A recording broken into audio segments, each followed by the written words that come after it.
10절에 이런 말씀이 있습니다. 믿음이 있노라 하고 행함이 없으면 무슨 유익이 있으리요.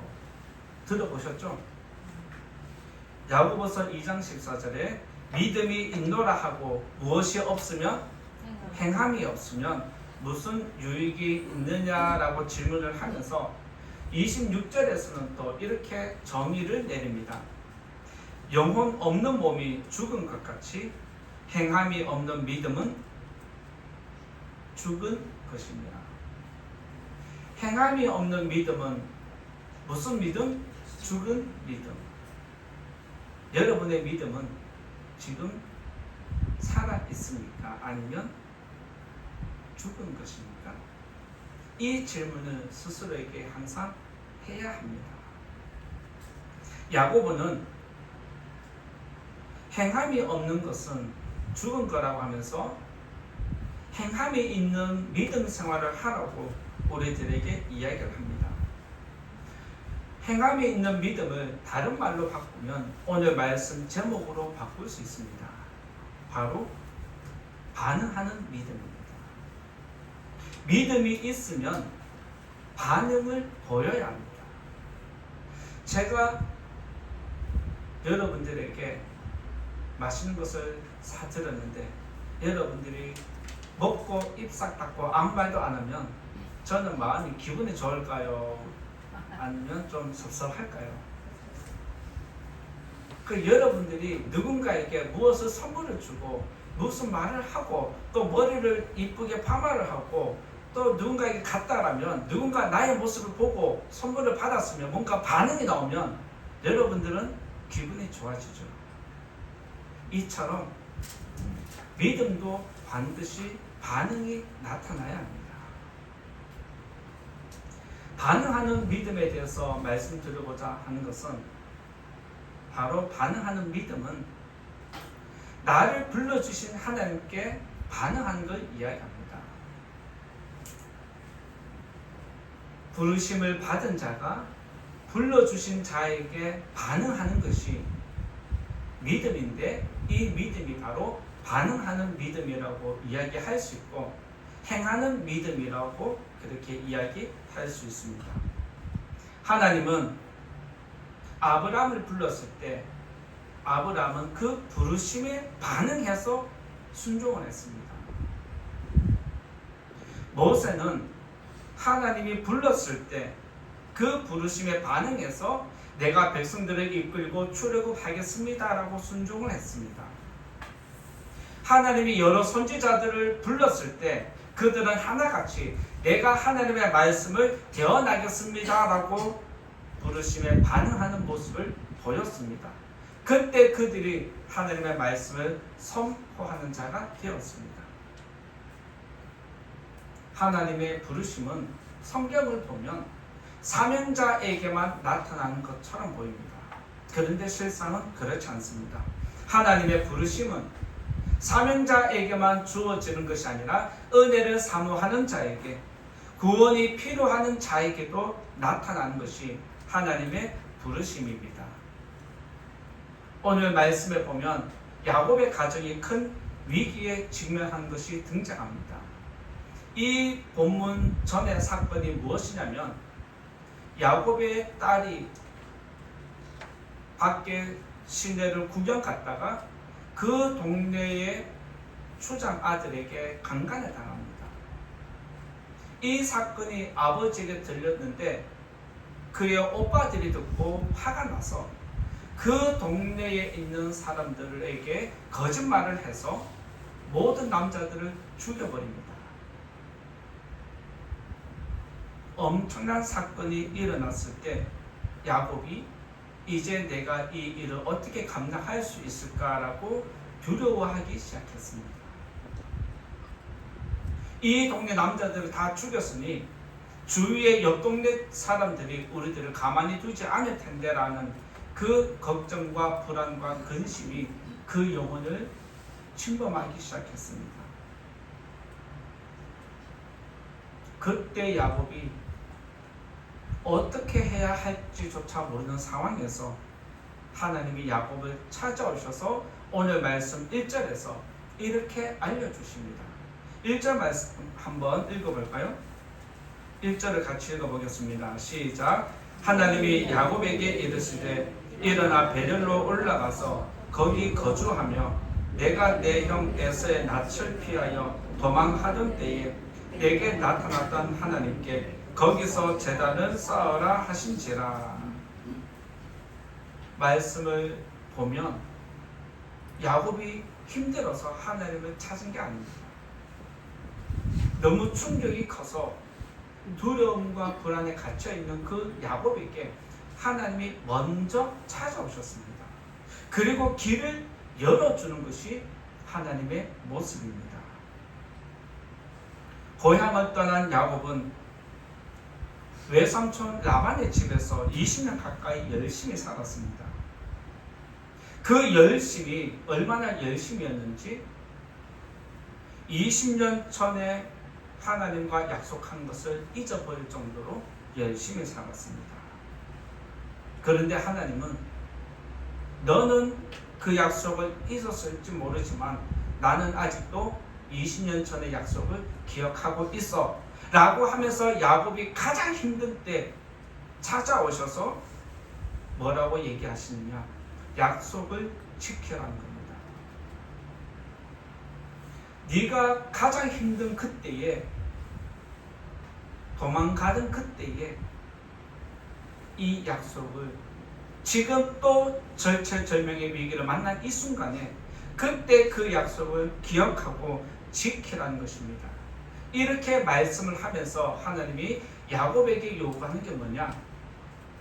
너의 믿음을 일으키라는 겁니다. 반응하는 믿음을, 내가 너에게 이렇게 약속을 한 것을 기억나게 했으니까 너의 믿음이 반응을 보여야 한다. 이것이 지금 하나님이 야곱에게 요구하는 겁니다.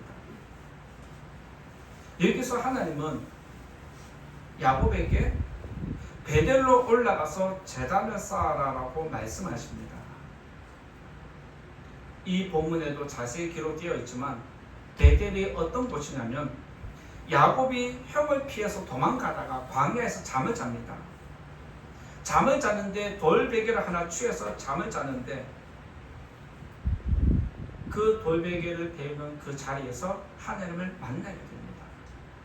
그러면서 그가 그곳에서 기름을 붓고 여기가 하나님의 문이다, 하나님의 집이다, 하늘로 올라가는 문이다 라고 그렇게 그는 고백을 하면서 내가 삼촌의 집에 갔다가 무사히 돌아오면 내가 이 약속 꼭 지키겠다라고 그렇게 하나님과 약속을 합니다. 하나님이 야곱에게 베델로 가서 제단을 쌓으라는 것은 그때 약속을 기억하고 네가 다시 제단을 쌓으면 내가 너를 만나주겠다는 약속입니다. 그 약속을 네가 지키면 내가 너를 지켜주겠다는 약속이 담겨 있습니다. 그때 이 베델이 신학적으로 계속해서 발전해 오면 오늘날 교회가 됩니다. 베델이 무슨 뜻이냐면 하나님의 집이라는 뜻입니다. 오늘날 하나님의 집은 바로 교회입니다. 교회는 죄인이 하나님을 찾는 곳이고 인생의 어려움과 난관에 부딪힌 사람이, 인생의 수렁에 빠진 사람이 마지막 지푸라기라도 잡는 심정으로 살려달라는 마음으로 살기 위해서 찾아오는 곳이 교회입니다. 그래서 교회는 도움이 필요한 사람이 창조주에게 도와달라고 요청하는 곳이 바로 교회입니다. 오늘 말씀을 보면 위기에 처한 야곱이 하나님 부르심에 반응을 하면서 이 위기를 극복해가는 모습이 담겨 있습니다. 따라서 오늘 이 말씀을 통해서 저와 여러분들이 지금 이 세상의 어려움을 어떻게 극복해야 하는지, 우리의 믿음을 어떻게 관리해야 하는지 말씀드리고자 합니다. 첫 번째 말씀드릴 것은 부르심에 반응하는 믿음은 버린다라고 말씀드리고자 합니다. 반응하는 믿음은 첫 번째로 버린다라고 말씀드릴 수 있습니다. 2절을 한번 읽어보겠습니다. 2절 읽어봅니다. 시작. 야곱이 이에 자기 집안 사람과 자기와 함께한 모든 자에게 이르되 너희 중에 있는 이방 신상들을 버리고 자신을 정결하게 하고 너희의 의복들을 바꾸어 입으라. 여기서 이방 신상들을 버리고라고 했습니다. 4절 또 한번 읽어볼까요? 4절을 읽어봅니다. 시작. 그들이 자기 손에 있는 모든 이방 신상들과 자기 귀에 있는 귀고리들을 야곱에게 주는지라. 야곱이 그것들을 세겜 근처 상수리 나무 아래에 묻고 모든 이방 신상들과 라고 하면서 땅속에 묻었다라고 성경이 기록하고 있습니다. 믿음은 버리는 것입니다. 반응하는 믿음도 바로 버림에서 시작이 됩니다. 야곱은 하나님을 만나러 베델로 올라가기 전에 먼저 우상을 제거하는 모습이 나타납니다. 야곱이 우상을 가지고 있었는지 없었는지 모르겠지만 그뿐만 아니라 그의 모든 가족들에게 그리고 그와 더불어 사는 모든 사람들에게 그들이 돈으로 주고 산 종까지도 너희들이 갖고 있는 모든 우상을 버려라 라고 명령을 합니다. 야곱은 고향을 떠나서 외삼촌 라반의 집에서 20년 동안 살았습니다. 그가 20년 동안 생활한 곳은 하나님을 모르는 도시입니다. 하나님을 모르는 사람들이 모여서 사는 곳입니다. 따라서 외삼촌이 사는 곳은 세상 문화와 사람의 방식이 곤모술수가 가득히 채워진 곳입니다. 야곱은 부모님으로부터 하나님이란 존재를 신앙교육을 배워왔지만 고향을 떠나서 그곳에 20년 동안 살면서 서서히 믿음이 침식되기 시작하고 세상에 물들기 시작하고 그들의 방식이 어느 순간 내 방식이 되는 그런 삶을 살아왔습니다. 그리고 야곱은 나의 방식이 잘못되었다라고 생각을 못하고 당연하게 그렇게 살아왔습니다. 그런데 야곱은 오늘 말씀에서 하나님을 만난 것을 기점으로 해서 내가 살아온 방식이 잘못되었다는 것을 깨닫습니다. 내가 지금까지 세상의 방법과 사람의 방법으로 살아왔다는 것을 깨닫습니다. 여러분들이 아마 세상 사람들과 이야기를 이런저런 얘기 나누다 보면 이런 말을 한 번쯤 들어보신 적 있을 겁니다. 어떤 사람은 절에 가서 소원을 빕니다. 그렇죠? 그런 사람도 있지만 여기서 알파 추가로 복을 비는 사람이 있습니다. 바로 어디를 갑니까? 절에 가서 복을 빌고 성당에 가서 또 기도를 하고 또 어디로 갑니까? 교회도 찾아가서 기도도 합니다. 이것으로 만족이 안 되는지 또 어디를 찾아갑니까? 점집을 찾아가서 점을 보기도 하고 무당에게 찾아가서 굿을 받기도 합니다. 이처럼 믿음이 없는 사람은 세상 사람들은 어느 곳에서 복을 빌든지 한 곳에서만 복을 받으면 된다고 생각을 합니다. 그들은 우상이 많으면 많을수록 복을 받을 확률도 높아진다고 생각을 합니다. 그래서 그들은 여기 가서 복을 빌고 저기 가서 복을 빌고 이런 방법 저런 방법으로 복을 빕니다. 세상은 유일신을 거부하고 다신교를 원합니다. 그런데 하나님은 우리에게 줄기차게 요구하는 게 다신을 버리고 유일신을 섬겨라. 유일신을 섬길 것 같으면 나를 섬겨라 라고 주장하는 것이 하나님의 뜻입니다. 그래서 저와 여러분들은 세상 사람들과 다르게 오직 하나님만 섬깁니다. 믿습니까? 혹시 이 자리에 절에 가서 비는 분 안 계시죠? 예. 혹시 또 모르게 다른 절에 가서 빌기도 하고 점집에 가서 빌다가 그것을 또 붙잡고 살아가는 성도들이 있다면 그건 잘못된 겁니다. 교회 가는 성도님들 중에 점집에 가는 것, 또 시내에 가면 대학교나 시내 또 유명한 거리에 가면 타로집, 점 보는 집이 요즘 또 유행하는데 그런 데 가서 재미삼아 보는 건데 재미삼아도 보시면 안 됩니다. 아시겠죠? 우리는 다신이 아니라 유일신입니다. 그리고 그 유일신 중에서 하나님을 섬깁니다.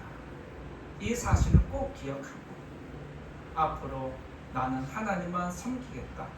유일신만 섬기겠다. 여러분의 마음을 다잡는 성도님 되시고 여러분 주위에 교회 다니면서 이렇게 다신을 섬기는 분들이 있다면 정신 차리라고 한 대 좀 때려줄 수 있는 믿음 있는 성도가 되셔야 합니다. 하나님을 섬기지 않고 다신을 섬기는 것이 야곱이 살아온 도시의 문화였습니다. 당연한 것입니다. 그런데 하나님을 만나고 보니까 이게 아니었네 라고 깨달음을 얻고 우상을 버리자, 다신을 버리자라고 주장한 게 야곱입니다.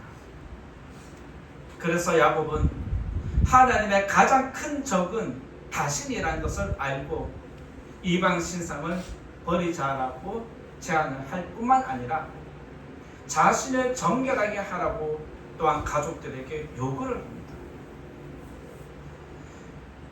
야곱이 자기 가족들에게 정결함을 요구한 것은 물로 자기 몸을 깨끗이 씻듯이 너희의 몸과 마음도 너희의 영혼의 죄까지도 씻으라는 의미가 담겨 있습니다. 그리고 야곱이 목욕을 할 뿐만 아니라 무엇을 얘기하냐? 옷도 바꾸어 입으라고 이야기를 합니다. 무더운 여름 날씨에 밖에 길을 가다가 땀에 흠뻑 젖었는데 집에 가서 빨리 샤워해야 되겠다라고 하고 샤워하고 시원하게 샤워한 다음에 다시 벗었던 옷을 입는 분 있으십니까? 없는 겁니다. 깨끗하게 씻었으면 그에 맞는 새 옷을 입는 게 정상입니다. 야곱이 그의 가족들에게 지금 요구하는 게 옷을 새 옷으로 갈아입으라는 겁니다. 성경에서 옷을 갈아입는다는 것은 신분의 변화를 이야기합니다. 스가랴 3장 4절에 보면 스가랴 선지서 3장 4절에 보면 이런 말씀이 있습니다. 여호와께서 자기 앞에 선 자들에게 명령하사 그 더러운 옷을 벗기라 하시고 또 여호수아에게 이르시되 내가 내 죄악을 제거하여 버렸으니 내게 아름다운 옷을 입히리라. 즉 죄로 물든 더러운 옷을 벗고 새로운 옷을 입으라는 것이 하나님이 저와 여러분에게 요구하는 것입니다. 성경에서 옷을 바꾸어 입으라는 것은 신분의 변화를 의미하지만 먼저는 우리가 새로운 피조물이 되었다는 걸 이야기하는 겁니다. 예수님을 믿기 전과 예수님을 믿은 이후에 행동이 달라져야 한다. 생각이 바뀌어야 한다. 이것을 이야기하는 겁니다. 죄의 옷을 입었을 때는 죄를 지어도 상관이 없습니다. 그런데 거룩한 옷을 입은 다음에는 죄를 지으면 안 된다는 게 하나님의 뜻입니다. 여러분들이 어느 예식장이나 좋은 곳에 잔치 자리에 갈 때 좋은 옷을 입고 갈 텐데 혹시 그곳에 가서 아무 곳에 막 앉으십니까? 그렇지 않습니다. 의자에 앉기 전에 뭐 묻었나 안 묻었나 확인하고 식당에 들어갔을 때 더러운 것이 있나 없나 확인하고 더러우면 다 닦고 깨끗하게 만든 다음에 앉는 것이 정상입니다. 바로 거룩한 옷을 입은 성도는 우리의 삶 속에서 항상 내 삶에 더러운 것이 묻나 안 묻나, 내가 가는 곳이 더러운 곳인지 아닌지, 죄가 있나 없나 살피고 행동하는 것이 바로 옷을 바꾸어 입는 모습입니다. 갈라디아서 3장 27절에 이렇게 말씀합니다. 누구든지 그리스도와 합하기 위하여 세례를 받은 자는 그리스도로 옷 입었다라고 그렇게 이야기를 합니다. 세례 다 받으셨죠? 이 자리에 계신 성도님 세례 받으셨나요? 세례 받았다는 건 무슨 의미다? 그리스도의 옷을 입었다는 것을 이야기합니다. 야곱이 지금 자기 가족들에게 죄의 옷을 벗고 의의 옷을 입으라는 것을 지금 이야기합니다. 우리의 행동을 고치자는 것이 그의 요구였습니다.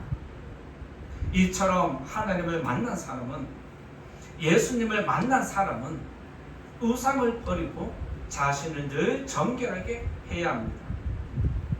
야곱은 하나님을 만난 후 지금까지 살아온 삶의 방식이 잘못되었다는 것 깨달았습니다.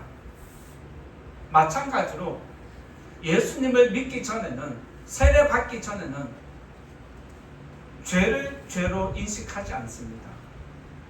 그런데 예수님을 믿고 세례를 받고 믿음으로 살겠다 작정한 순간부터는, 어느 순간부터 내가 예수 믿는데 저렇게 하면 안 되지, 이렇게 하면 안 되지, 스스로 양심이 발동이 되어서 절제하는 모습이 나타납니다.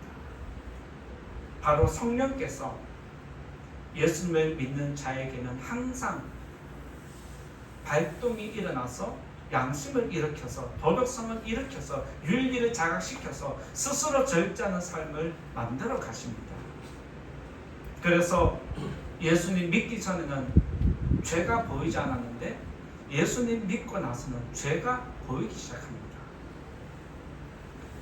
예수님 믿고 난 다음에는 더러운 것이 무엇인지 깨닫기 시작합니다.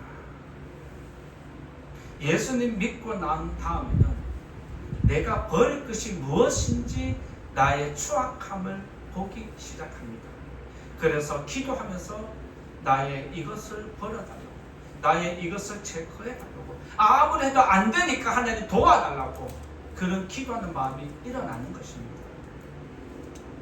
야곱은 베델로 올라가기 전에, 하나님을 만나기 전에 우상을 버리고 자기를 살펴야 한다라고 이야기를 하는 겁니다. 마찬가지로 하나님을 예배하는 성도님들 역시 오늘 하나님을 만나러 베델로 올라오기 전에 버릴 것은 버리고 나를 정결하게 한 다음에 이 자리에 올라와야 하나님의 은혜를, 하나님을 만나는 성도가 되는 줄 믿습니다. 오늘 이 자리에 다 같이 왔는데 누구는 하나님을 만나서 돌아가고 누구는 만나지 못하고 돌아간다면 얼마나 안타까운 것입니까? 우상을 버리지 않으면, 자기 영혼을 씻지 않으면, 세상을 열어놓지 않으면 하나님을 만날 수 없다는 것 꼭 기억해야 합니다. 오늘 야곱처럼 세상을 떠나고 우상을 버리겠다, 나를 다시 한번 살펴보겠다라고 뜻을 작정하는 성도들을 주님께서 기억하시고 여러분의 신앙에, 여러분의 가정에 구원으로 함께 해주시기를 예수님 이름으로 축원드립니다. 두 번째 말씀 드리고자 하는 것은, 반응하는 믿음은 두 번째로 일어난다, 그리고 올라간다라고 할 수 있습니다. 반응하는 믿음은 두 번째로 일어나고 올라가는 모습을 보여줍니다. 3절을 같이 또 읽어보겠습니다. 3절 시작. 우리가 일어나 베델로 올라가자. 내 환난 날에 내게 응답하시며 내가 가는 길에서 나와 함께 하신 하나님께 내가 거기서 제단을 쌓으려 하노라 하매. 20년 전에 야곱은 형을 피해서 도망가다가 광야에서 하나님을 만났습니다. 그리고 야곱은 그곳에서 돌을 세워놓고 기름을 붓고 이곳이 하나님의 집이다, 이곳이 하늘의 문이다 라고 이야기를 하면서 그 돌의 이름을 베델이라고 지었습니다. 야곱이 직접 지은 겁니다. 무슨 뜻일까요? 이 시간을, 이 장소를, 이곳을, 이 돌을 잊지 않겠다는 약속이 들어간 겁니다. 이것은 야곱의 인생에서 잊을 수 없는 사건입니다. 그런데 안타깝게도 야곱은 20년이라는 시간을 세상에서 보내면서 이 장소와 이 돌을 잊어버렸습니다. 야곱은 잊었는데 하나님은 기억하고 계셨습니다. 그러면서 야곱이 그때처럼 위기에 처했을 때 하나님이 찾아오셔서 야 야곱아, 그때 너 약속한 거, 그때 지금처럼 너 위험했을 때 약속하지 않았냐? 다시 그 약속을 기억하고 20년 전으로 돌아가자 라고 제안한 겁니다. 이때 야곱이 정신을 차립니다. 맞아, 그때 내가 이 자리에 오기 전에 20년 전에 비참한 삶이었지. 살기 위해서 도망가던 그때에 하나님과 약속했던 것을 떠올리고 지금도 내가 아주 위급한 상황에 놓여 있는 그때 상황과 지금 상황이 별반 다르지 않다는 걸 깨닫습니다. 그러면서 야곱은 하나님 말씀대로 그때로 돌아가는 모습, 반응하는 믿음을 보여줍니다. 이처럼 사방이 막혔을 때 우리는 다시 예전의 상황을 돌아봐야 됩니다. 여러분이 가장 힘들었던 때가 언제입니까? 가장 힘든 그 밑바닥에서 하나님을 만났다면 지금의 우리의 상황이 힘들다라고 하지만 이 상황을 그때와 대입해 보면 어쩌면 비슷할 수 있습니다.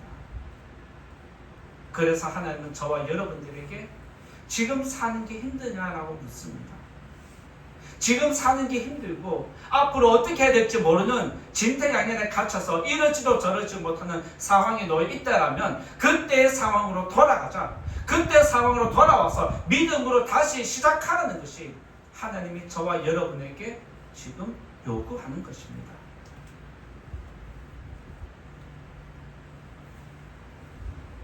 하나님은 우리가 찾기도 전에 우리의 상황을 먼저 다 알고 계십니다. 그러면서 우리들에게 새로운 길을 제안을 하시는 겁니다. 믿음의 길을 선택할래? 세상의 길을 선택할래? 야곱은 20년 동안 외삼촌 집에서 누려왔던 모든 세상의 것들을 땅에 묻었다라고 사절에서 기록을 해놓았습니다. 땅에 우상을 묻고 은금 폐물을 묻었다는 것은 이제는 믿음으로 살겠다는 뜻을 이야기하는 겁니다. 그러면서 야곱은 하나님을 만난 그때 그 장소에서 다시 믿음을 일으켜 세우는 반응하는 믿음을 보여줍니다. 여러분들이 야곱의 인생을 어느 정도는 알고 있을 거라 생각을 합니다. 야곱의 인생을 살펴보면 고향을 떠날 때부터 다시 지금 20년이 지나서 고향으로 돌아올 때까지 그는 세상의 방식으로, 자기 방식으로, 자기 생각대로 살아온 사람이었습니다. 그런데 35장에서 하나님을 만난 이 사건을 계기로 해서 이제는 믿음의 가장으로 거듭나는 모습이 여기에 나타납니다. 야곱이 거듭난 모습을 이렇게 보여줍니다. 우리가 일어나 베델로 올라가자. 자기 모든 식구들에게 담대하게 외치는 것을 보여줍니다. 야곱은 하나님이 불렀을 때 이렇게 지금 반응하는 모습을 보여주고 있는 겁니다. 야곱은 20년 전에 살기 위해서 집을 뛰쳐나갔습니다. 도망갔습니다. 그리고 외삼촌 집에 들어갔습니다. 외삼촌 라반의 집에 들어갔다는 것은 세상으로 더 깊이 들어갔다는 영적인 의미가 있습니다. 아버지의 집을 떠나서 외삼촌 라반의 집에 들어간 것은 믿음을 떠나서 교회를 떠나서 세상으로 더 깊이 들어간 것과 같은 겁니다. 그리고 야곱은 그곳에서 내가 적응 잘하고 그들과 잘 어울리고 그들의 방식을 따라가면 괜찮을 거라 생각했습니다. 그 생각대로 야곱은 외삼촌을 위해서 열심히 충성했고 그 결과가 자녀들을 그리고 재산을 증식한 것입니다. 그런데 잘 알듯이 야곱이 고향으로 돌아올 때 보면 그의 삶을 추억하는 것을 자세히 살펴보면 야곱은 이렇게 이야기를 합니다. 내가 지금까지 외삼촌을 위해서 20년 동안 그렇게 수고했는데 나에게 돌아온 것은 속임수였고 배신밖에 없었다는 게 자기 인생을 20년 동안 정리한 것입니다. 세상에 지쳐서 고향에 돌아왔는데 갑자기 딸이 어려움당하고 이 사건을 계기로 해서 아들이 거짓말로 속임수를 베풀어서 그 땅의 모든 남자들을 죽여버리면서 야곱과 그의 가정에 큰 위기가 닥쳐왔습니다. 아들의 사고로 세상과 어떻게든지 잘해보려고 사람들과 어떻게 잘 어울려보려고 노력했던 야곱의 노력이 한순간에 고향에서도 지금 물거품이 되어버렸습니다. 세상으로 통하는 문을 두 아들이 지금 막아버린 겁니다. 이것은 야곱과 그의 가족에게 최악의 순간입니다. 하지만 이것은 야곱을 믿음으로 이끄시는 하나님의 강권적인 은혜라는 것을 우리가 깨닫게 됩니다. 이것을 오늘 우리의 삶으로 적용해 보면 여러분들에게 찾아오는 고통, 여러분이 준비하지 못하고 생각지도 못한 고통이 찾아오면 우리들은 그 고통이 힘들어서 나의 인생에서 최악이다라고 그렇게 이야기를 합니다. 예전에도 힘들었지만 얼마 전에도 힘들었지만 지금 힘든 게 최악이다라고 생각을 합니다. 그리고 아마 몇 년 후에 지금 이 고통이 지나간 다음에 몇 년 후에 또 다른 고통을 느끼면 또 여러분 뭐라고 해석합니까? 내 인생에서 또 최악의 고통을 만났다라고 이야기를 하는 겁니다. 그런데 하나님은 우리가 당하는 이 고통의 시간을 아름다운 시간으로 바꾸어 가십니다. 우리들은 하나님 힘들어요, 못 살겠습니다 라고 이야기를 하지만 하나님은 이 시간을 통해서 저와 여러분의 어그러진 믿음을 지금 바로 잡아주는 시간입니다. 야곱이 세상에서 20년 동안 믿음이 무너졌고 잘못된 것을 이 고통을 통해서 새롭게 하는 것처럼 우리의 어그러진 믿음을 하나님은 고통이라는 시간을 통해서 새롭게 지금 바로 잡아주려고 노력하는 것이 이 시간입니다. 무너진 믿음을 일으켜 세우는 거룩한 시간으로 만들어가는 것이 지금 우리가 당하고 있는 고통의 시간입니다. 그래서 성도님들은 우리에게 주어지는 모든 고통의 시간을 세상의 시간, 세상의 시각으로, 인간의 시각으로 고통이 힘들다라고 자꾸만 말할 게 아닙니다. 저와 여러분들은 힘들다고 말할 게 아니라 하나님이 나의 믿음을 새롭게 만들어가는 시간으로 그렇게 해석을 해야 합니다. 성도님들에게 주어진 먹고 사는 이 힘든 시간은 하나님께서 우리 영혼을 교정하는 시간입니다. 그리고 우리의 잘못된 행동들을, 우리의 어그러진 삶을 수술하는 거룩한 시간이라고 믿어야 합니다. 야곱의 고백처럼 하나님을 만난 사람은 다시 믿음으로 일어섭니다. 그리고 세상의 눈치를 보지 않습니다. 사람의 눈치를 보지 않습니다. 믿음의 사람은 오히려 담대하게 우리가 일어나 베들로 올라가자라고 외치는 사람입니다. 야곱이 하나님 말씀에 반응하는 순간 그 속에 잠겨있던 믿음이 깨어난 것처럼 여러분들의 믿음이 다시 새롭게 교정되고 새롭게 일어나는 복된 시간 되기를 간절히 바랍니다. 이처럼 믿음은 반응하는 것입니다.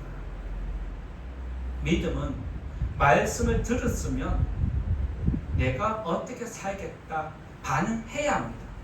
말씀을 듣고 오늘 말씀 잘 들어서 하고 덮어버리면 끝나는 겁니다. 오늘 말씀 잘 들었으면, 은혜가 되었으면, 도전이 되었으면, 찔림이 되었으면 이렇게 살아야지 라고 뜻을 작정하는 것이 말씀에 반응하는 것입니다. 믿으시기 바랍니다. 그렇게 되시길 바랍니다. 그렇게 뜻을 작정하시는 성도님 되시기 바랍니다. 반응하는 것은 믿음이 일어나는 것을 이야기합니다. 지렁이도 밟으면 꿈틀한다라고 하는데, 고통을 당하면, 여러분들의 삶이 고통스러우면 꿈틀해야죠. 반응을 하라는 겁니다. 하나님 살려달라고 반응하는 그 믿음을 보이라는 겁니다. 그리고 믿음은 위로 올라가는 것입니다. 반응하는 믿음은 땅을 보지 않습니다. 반응하는 믿음은 위를 보는 것입니다. 반응하는 믿음은 올라가는 것임을 기억하시기 바랍니다. 제가 지난번에 대신방을 시작하겠다라고 했을 때에 처음에는 반응들이 밋밋한 것 같아서 참 목회자로서 걱정이 많았습니다. 그런데 한 주간이 지나면서 신방 날짜가 이렇게 잡혔다라고 하니까 갑자기 댓글들이 달리기 시작하는데, 나는 이때 신방하겠습니다. 나는 이때 신방 받겠습니다. 반응하는 모습을 제가 보면서 하나님께 감사를 했습니다. 왜요? 그래도 성도들이 믿음으로 살려고 발버둥 치는구나. 그래도 믿음을 붙잡으려고 애쓰는구나. 이 모습을 보면서 하나님께 반응하는 여러분들의 믿음이 좋아서 하나님께 감사하면서 하나님 꼭 기억해 달라고, 이번 대신방 하나님 축복해 달라고, 도와주셔야 한다고, 그런 마음을 가지고 지금 기도하고 있습니다. 이 자리에 계신 성도님들, 이번 대신방을 통해서 여러분의 믿음이 다시 일어나고 베델로 올라가는 여러분의 가정이 되기를 예수님 이름으로 축원드립니다. 이제 결론의 말씀 5절로 드리고자 합니다. 5절 말씀 같이 읽어보겠습니다. 시작. 그들이 떠났으나 하나님이 그 사면 거울들로 크게 두려워하게 하셨으므로 야곱의 아들들을 추격하는 자가 없었더라. 야곱의 아들이 그 동네 모든 남자들을 거짓말로 죽여버렸습니다. 그러면 주위 동네 사람들이 가만히 있겠습니까? 미친 듯이 달려들 겁니다. 그런데 오늘 말씀 보면 그들이 떠났으나 추격하는 자가 없었다라고 그렇게 결론을 냈습니다. 그런데 그 과정에 누가 개입이 되었느냐? 하나님이 개입되어 있습니다. 말씀에 반응해서 믿음으로 일어서면 그 다음부터는 하나님이 책임지십니다. 믿으시기 바랍니다.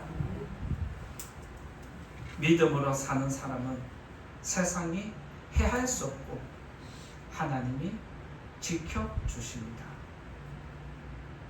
대신방에 반응하는 성도들의 믿음을 하나님이 꼭 받아주시고요. 다시 한번 예수님 이름으로 축원드립니다. 말씀 생각하면서 같이 기도하겠습니다. 오늘 말씀은 반응하는 믿음이라